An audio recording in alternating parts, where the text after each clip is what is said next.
I'll tell you why I stopped going into the woods of East Tennessee 30 years ago. I wouldn't believe it myself if I hadn't experienced it. So I don't blame you if you think it's a bunch of bull. This encounter is not for the squeamish, so if that's you, keep scrolling. I used to hunt, fish, and camp every chance I got. My dogs Fez and Garbo were always with me. They were sweet dogs, but the big German shepherds send a strong message to anyone you might not want to run into out there.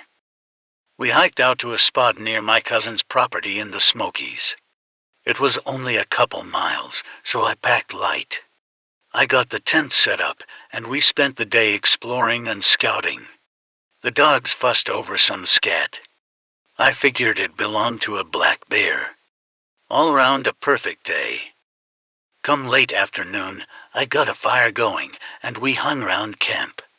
The dogs were a bit agitated. I took note. Maybe it was the bear they smelt earlier. We've encountered bears before. The dogs have kept them away, with my rifle as backup. I wasn't worried. Nightfall came. The dogs and I retired to the tent. It was a hot night, so I left the door open. I woke up to bright moonlight falling in the camp. As I found my senses, I heard a low growl coming from both Fez and Garbo. They stood at the door with hackles up. There was another sound, a deep, thrumming groan. The sound came from across the cold fire circle. Shadows from the surrounding trees crisscrossed the duff between and behind a black shape, some dozen yards from my tent. It had the size and rough form of a bear. "Hey, bear," I called out. At that, the groaning stopped. The shape grew in height and rose above my view through the door and entered view through the screen in the roof. I'd never seen a creature so large outside of a zoo. I fumbled for my rifle while Fez and Garbo continued to growl menacingly. The thing creature inhaled long and slow, then let out a trumpeting call. It was a lion's roar mixed with a shout. This quieted the dogs. Then the creature bolted away. My heart raced because I knew what came next. Fez and Garbo both lunged into the darkness, barking with excitement.